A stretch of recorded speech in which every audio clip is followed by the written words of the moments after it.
সকালবেলায় মায়ের কোলে নবনী খেয়ে দাদা বলরামের সঙ্গে শ্রীদাম সুদাম দাম বসুদাম মধুমঙ্গল ইত্যাদি সখা সঙ্গে লয়ে যমুনার কুলে কেলি কদম্ব মূলে বিনোদ খেলায় ব্যস্ত হয়ে আছেন। ধৃষ্টতা মার্জনা করবেন।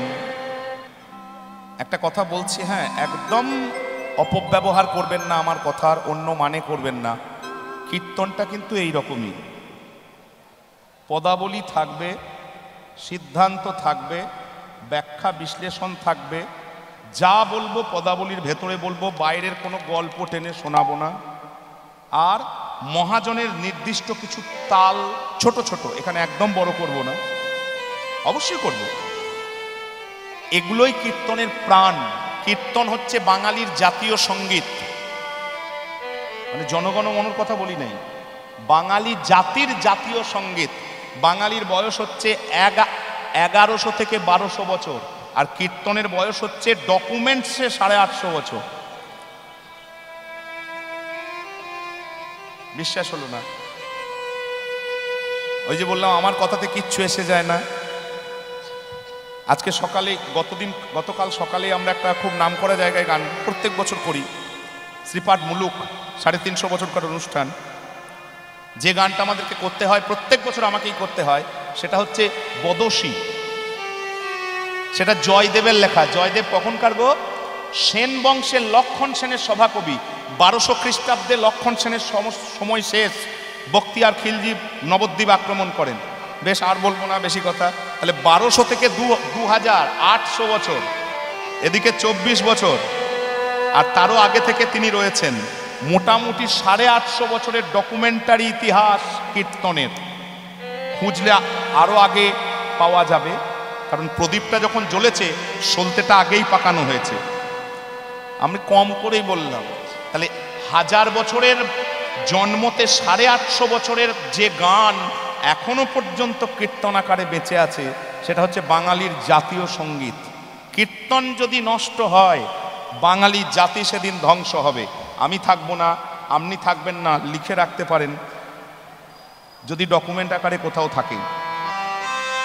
কারণ কীর্তন মানেই কীর্তন নয়।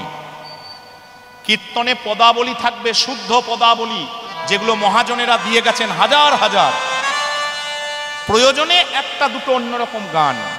প্রসঙ্গের বাইরে কীর্তনে আজে বাজে কথা হবে না। যদি হয় তাহলে সেটা কীর্তন নয়। কীর্তনের স্টেজকে ব্যবহার করে তার অপব্যবহার। নিতাই গৌর হরি হরি বল। ধৃষ্টতা মার্জনা করবেন। বেশি কথা বলবো না, আপনারা বুদ্ধিমান মানুষ, পরে আলোচনা করে নেবেন। নিতাই নিতাই গৌর হরি হরি বল। খুব সুন্দর পরিবেশ হয়েছে। গোবিন্দ যমুনার তীরে গোচারণে সখাদেরকে লয়ে খেলছেন খুব ছোট করে। একে আমরা বলি, হাসতে হাসতে বলি, হ্যাঁ, এত বড় বিল্ডিংটা দাঁড়িয়ে আছে, কিন্তু কিছু মনে করবেন না, এত বড় বিল্ডিংটা দাঁড়িয়ে আছে কিন্তু ওই কলাম স্ট্রাকচারের জোরে। পিলার বিম স্ট্রাকচার যদি ঠিক না হয়, ডিজাইন বেশি দিন টেকে না। কারণ ডিজাইন 5 বার পাল্টাতে পারবে, 10 বার পাল্টাতে পারবে, কিন্তু কলাম বিম কাটলেই মূল ঘরের ভিত্তি নষ্ট হয়ে যাবে। সেরকম রাগ সঙ্গীত, তাল সঙ্গীত, কীর্তনে এই গানগুলো হচ্ছে পিলার। ডিজাইন পরে পাল্টাবে। নিতাই গৌর হরি হরি বল। ডিজাইন 800 বছরে অনেক পাল্টেছে, কিন্তু পিলার কাটা হয়নি। আমরা পিলারের কদর করি, শিখেছি, গাওয়ার চেষ্টা করি। আমি একটু অন্য জগতের মানুষ কীর্তনের সাথে সাথে, ওই জন্য খুব বেশি সময় আমি দিতে পারি না। তবুও যা দিই আমি কীর্তনই করি, অন্য কেউ কিছু চাইলেও দিতে পারি না। নিতাই গৌর হরি হরি বল। খুব ছোট করে, আমাদের একদম সময় নেব না, একে বলে মধ্যম দশকুশি। বন্ধুদেরকে লয়ে খেলছিলেন। খেলার রসে ছিল কানাই সুবলেরও শনি, সুবলেরও শনি। বারবার সুবলের মুখের দিকে তাকাতে তাকাতে, বুঝলেন, খেলতে খেলতে বারবার তাকাচ্ছেন, তাকাতে তাকাতে হেনকালে রাধার কথা পড়ে গেল মনে। পড়ে গেল মনে। কেন কেন মনে পড়লো গো সুবলের মুখটা দেখতে দেখতে? কারণ সম্পর্কে খুঁড়তো তো ভাই, নিজের কাকার ছেলে। কার? রাধারানীর। রাধারানীর বাবারা 3 ভাই, 3 জনের 5টা ছেলে মেয়ে। রাধারানীরা 3 ভাই বোন। কীর্তিদার গর্ভে বৃষভানুর 3টে। এক হচ্ছে শ্রীদাম সখা, শ্রীদাম রাধারানীর নিজের ভাই। আর একটা হচ্ছে বোন অনঙ্গমঞ্জরী, রাধারানীর নিজের বোন। আর রাধারানী নিজে 3 জন। বৃষভানুর 3 জন, সুভানুর একটা ছেলে নাম সুবল, আর চন্দ্রভানুর একটা মেয়ে নাম চন্দ্রাবলী। এই 5 জনে হচ্ছেন খুঁড়তো জেঠতো ভাই বোন। ওই জন্যেই মুখের আদলগুলো, চেহারাগুলো অনেকটা সামঞ্জস্য আসে। মানে একজনের মুখটা দেখলে ভাইয়ের মুখটা, দাদার মুখটা, বোনের মুখটা মনে পড়ে যায়। ওই জন্যে হেনকালে রাধা বদন পড়ি গেল মনে। ও গো হেনকালে রাধা বদন পড়ে গেল মনে। ও ভাই সুবল, সুবল এক কাজ কর না। বলে কি হলো? তুই আমার সঙ্গে চল। কোথায় যাব? আচ্ছা শোন শোন শ্রীদাম, এই শ্রীদাম, গরুগুলো একটু দেখিস না। চলে তো যেতে পারি না, এতগুলো দায়িত্বে আছে। বলে গরুগুলো একটু দেখিস। কোথায় যাবি? আমি সুবলকে নিয়ে একটু ঘুরে আসি। গরুগুলো দিয়ে দিয়ে সুবলের হাত ধরে এবার চললেন। আপনার ধেনু সব সঙ্গী গণে দিয়া, এবারে রাধা বলি বাজায় বাঁশি ত্রিভঙ্গ হইয়া। ও গো রাধা বলি বাজায় বাঁশি ত্রিভঙ্গ হইয়া। বাজে বাঁশি জয় রাধে শ্রী রাধে, জয় জয় শ্রী রাধে রাধে শ্রী রাধে বলে। ও গো রাধে ঘাটে এসো বলি। বাজে জয় রাধে শ্রী রাধে বলে। রাধে ঘাটে এসো বলে, জয় রাধে শ্রী রাধে বলে। রাধে বলে বাজায় বাঁশি ত্রিভঙ্গ হইয়া।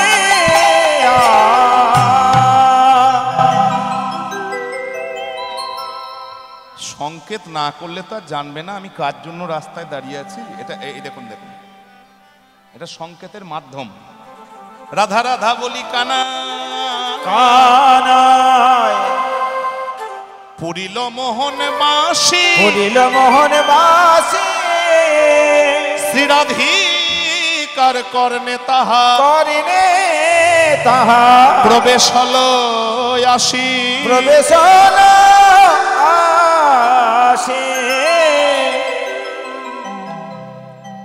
একবার সুবলকে বলার চেষ্টা করলো, ভাই এই ভাই, এই ভাই একবার জানা ঘর, তোরই তো বোনের শ্বশুর বাড়ি, তোরই তো বোন অথবা দিদির শ্বশুর বাড়ি, তা জানা যদি ব্যবস্থা করে আনতে পারিস। বলি না বাবা আজকে আমি যাব না। কেন যাবি না? ওরে বাপরে, ওই গত 3 দিন আগে একবার গিয়েছিলাম, গত 3 দিন আগে একবার গিয়েছিলাম। কি করে গিয়েছিলাম বলুন তো? আমি সুবল গেলাম, রাধারানীকে বললাম রায় গোবিন্দ দাঁড়িয়ে আছে, যা। রাধারানী করলো কি, সুবল সেজে চলে গেল। ব্যাস আমি ঘরে আটকা পড়ে গেলাম। আমি মেয়ে সেজে, রাধারানী সেজে 19 সালে বসে রইলাম। ভাগ্যে সন্ধ্যাবেলায় এসেছিল, না হলে আজকে কি যে অবস্থা আমার হতো ভগবান জানে। আমি যাব না আজকে, আমি আর যাব না আজকে, আমি আর যাব না। তাহলে তুই বাঁশি বাজা, তুই বাঁশি বাজা, দেখ না কি হয়। বাঁশি বাজিয়েছেন। এবার দানঘাটি, দানঘাটি হচ্ছে গিরি গোবর্ধনের তটে, রাধাকুণ্ডের কাছে গিরি গোবর্ধনের তটে দানঘাটিতে মাথায় পাগড়ি বেঁধে হাতে লাঠি নিয়ে দাঁড়িয়েছেন একটা মস্ত বড় মাটির পাত্র। ওই হাঁড়ি জাতীয়, সেখানে সিঁদুর দিয়ে লিখে দিয়েছেন দান পেটি, মানে যা ট্যাক্স ওখানে। আর একটা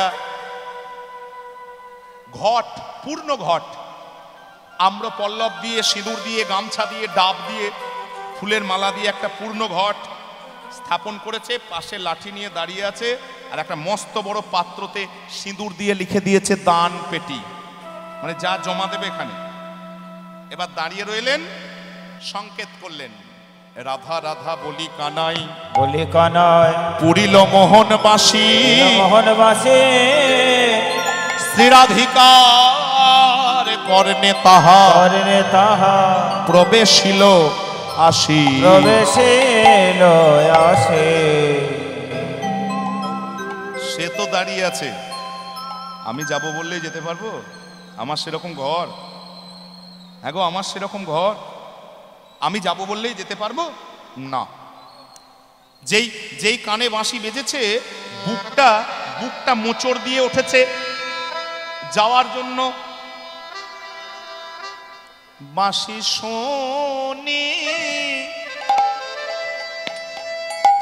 বিনোদিনী,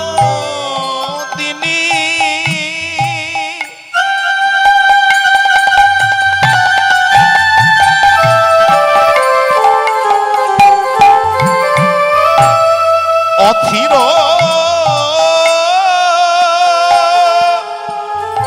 হইয়া বাঁশি শুনে ওই Binodini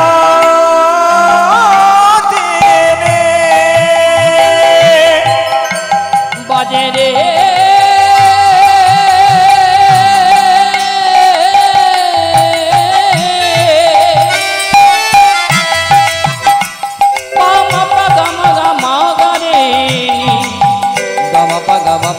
pani pani pani pani pani sagare tani tani pama pa gama pama ga gama pa gama pani sa pani sa।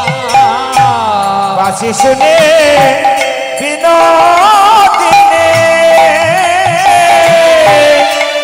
অধীর হইয়া এবারে বধুরে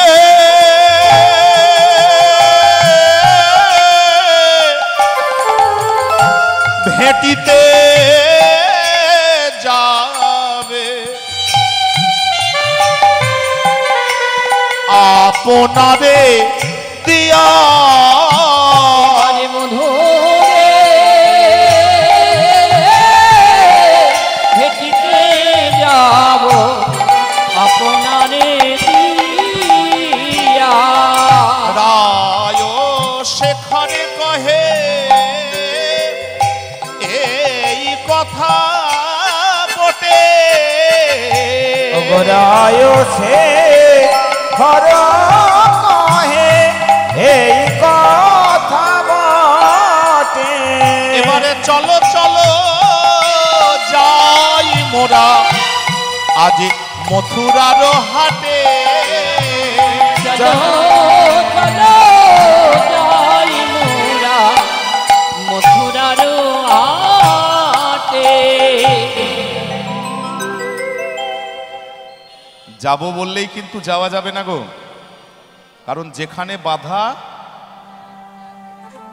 আস্তে আস্তে, যেখানে বাধা সেখানেই রাধা, যেখানে বাধা নাই সেখানে রাধা নাই।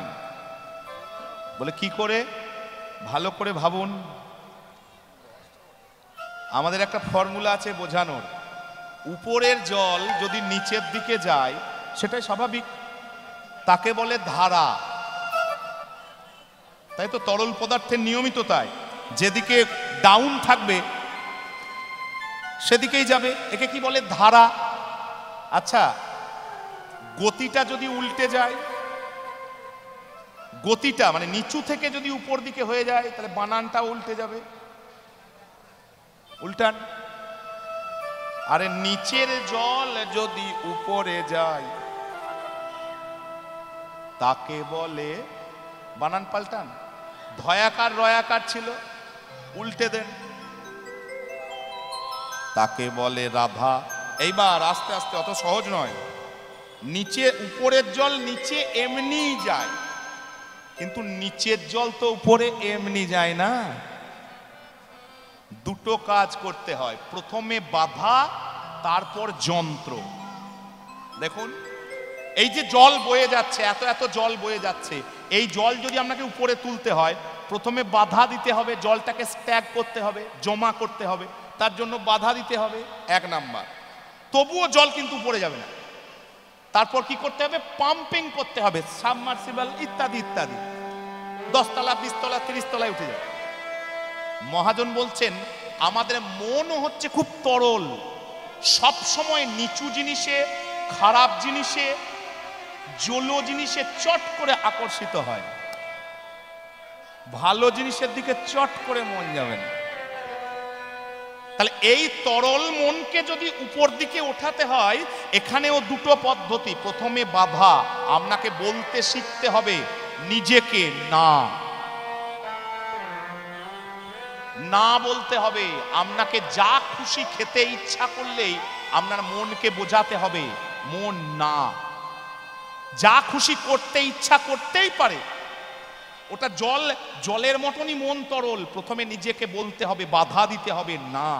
যেমন কলি তেমন চলি, তাহলে আধ্যাত্মিকতা হবে না। নিতাই গৌর হরি হরি। আগে মনকে, লোককে নয়, ছেলেকে নয়, বাবাদেরকে বলছি, মাদেরকে বলছি, আগে নিজেকে, আমি আমাকে বলবো না। তবুও মন উপরে যাবে না, স্বভাব নেই তো। জলের বেলায় লাগে যন্ত্র, আর মনের বেলায় লাগে মন্ত্র। নিতাই গৌর হরি হরি বল।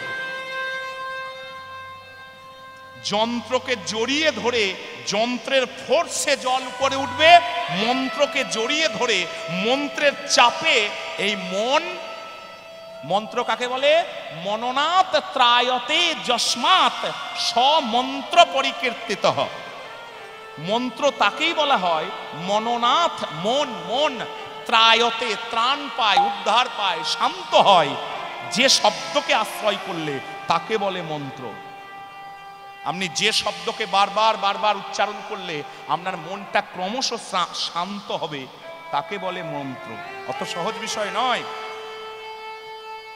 কি করে বুঝবেন? আপনাকে করতে হবে। কিছু পান না পান হরে কৃষ্ণ নাম করবেন, যদি করেন তবেই বুঝবেন। তাছাড়া এই কীর্তনের কথাগুলো এগুলো ফালতু মনে হবে। পরিষ্কার বলছি, আমি মাধ্যমিক পর্যন্ত যাব, উচ্চ মাধ্যমিক পর্যন্ত যাব, তবে ইলেকট্রন, প্রোটন, নিউটন বুঝতে পারবো।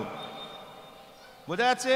আমি স্কুলের ধার ধারি না, আমাকে যদি এখন ইলেকট্রন, প্রোটন, নিউটন বোঝায়, ধুর কি পাগলের মতন বকছে, ওগুলো আবার হয় নাকি? কারণ আমি অত দূর পড়িনি। সেরকম আপনি মন্ত্র করতে করতে যত ময়লাগুলো কাটতে কাটতে যাবে, তত আপনি এই রাজ্যের বিশ্বাসটা ফেরত পাবেন। নিতাই গৌর হরি হরি। আর এই আসরে কি শুনলেন দিয়ে অত সহজে বিশ্বাস আসবে না। আপনাকে মন লাগুক আর মন না লাগুক, ওষুধ আপনাকে খেতে হবে শরীরের জন্য। ঠিক তেমন মন লাগুক আর মন না লাগুক, মনের জন্য আপনাকে মন্ত্র করতে হবে। নিতাই গৌর হরি হরি। কিচ্ছু করার নেই।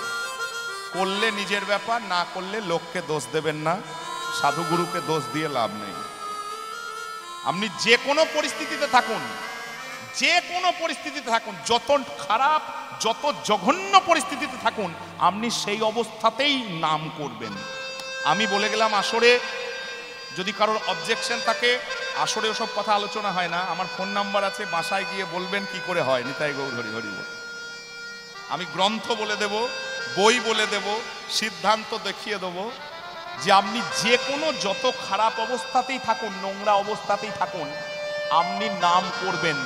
নাম তার পাওয়ার একদিন দেখাবে, সে আপনাকে টেনে তুলে নেবে। নিতাই গৌর হরি হরি। তবে 1-2 দিনে ম্যাজিক নয় তো, ওষুধও 1-2 দিনে কাজ করে না, নামও করবে না। হরি হরি বল। তাহলে যেই কানে সেই নাম বেজেছে, রাধারানী ছটফট করছে। যতই বাধা থাকুক, মন কিন্তু মানছে না। ললিতার কণ্ঠটি জড়িয়ে ধরে বলে, ললিতারে, ললিতারে ও বিশাখা, বল বল কেমন করে আমি গোবিন্দ দর্শনে যাব? দর্শনে যাব। বল কেমন করে যাব? বলুন। একটাই উপায়। কি উপায়? আপনি সৎ মনে দুফোঁটা চোখের জল ফেলুন। যার রাস্তা করা সে করে দেবে। আমি বলছি বলে নয়, আমি বলছি বলে নয়। তেষাম সততযুক্তানাং ভজতাং প্রতিপূর্বকম দদামি বুদ্ধি যোগং ত্বং যেন মামুপয়ান্তি তে। এটা হচ্ছে শ্রীমদ্ ভগবদ গীতা। এগুলোই কীর্তনের প্রাণ, বুঝলেন? এই আলোচনা আস্তে আস্তে উঠে যাচ্ছে কীর্তন থেকে, শুধু নাচ গান হচ্ছে আর গল্প হচ্ছে। খুব দুঃখের বিষয়, এখনো পর্যন্ত আমরা শেষে লোকের সঙ্গ করি বা সেই জন জানি যারা এই চর্চা করেন, তার জন্য আমরা ভাগ্যবান। তেষাম সততযুক্তানাম, সেই ব্যক্তি যিনি সবসময় আমার কথা সঙ্গে যুক্ত থাকেন, প্রীতিপূর্বকম, ভালোবেসে, দায়ে পড়ে নয়। দদামি বুদ্ধি যোগং, আমি তার মাথায় সেই বুদ্ধি প্রদান করি। কোন বুদ্ধি? সমস্ত বিপদের মধ্যে থাকলেও কিভাবে সে আমার পাশে আসতে পারবে।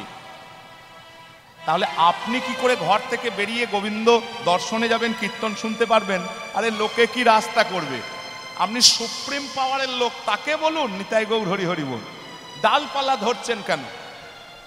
এই দাদা নিয়ে চলুন, এই দাদা অমুক করুন। ডালপালা ধরবেন না। আপনি মনে মনে তার কাছে কেঁদে বলুন, আমি একবার মন্দিরে যাব, আমি একবার খুব অশান্তি, আমি একবার যেতে পাচ্ছি না, কীর্তন শুনতে যাব। দেখুন না রাস্তা হয় নাকি। রাধারানী কেঁদে কেঁদে বলছেন, হে গোবিন্দ, হে গোবিন্দ, আমি যে অবলা সরলা কুলবালা, সরলা কুলবালা, আমি তোমার সেবা জানি না প্রভু, কৃপা করে যেমন করে বাঁশি বাজাবে তেমন করে এই ঘর থেকে একবার তোমার দর্শনের তরে লইয়ে চলো, লয়ে চলো। ওই দেখুন একজন রাস্তায় ডাকছে, কে যাবি রে? রাস্তায় ডাকছেন, কে যাবি রে? কে ডাকছে যেন? কে ডাকছে যেন? যেই চোখের জল পড়েছে, ওই দেখুন, কে যাবি, কে যাবি বরাই, ডাকে উচ্চ ঈশ্বরে, কে যাবি, কে যাবে বরাই, ডাকে উচ্চ ঈশ্বরে।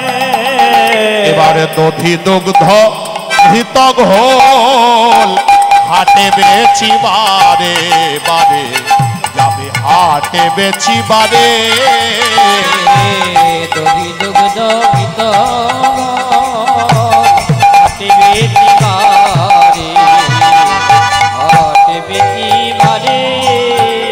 আই কে কে যাবি, কে না যাবি, আয় কে যাবি, কে না যাবি। আজ গোবর্ধনে হাট বসেছে, আয় কে যাবি, কে না গিরি যাবি। গোবর্ধন হাট বসেছে, কে যাবি না যাবি।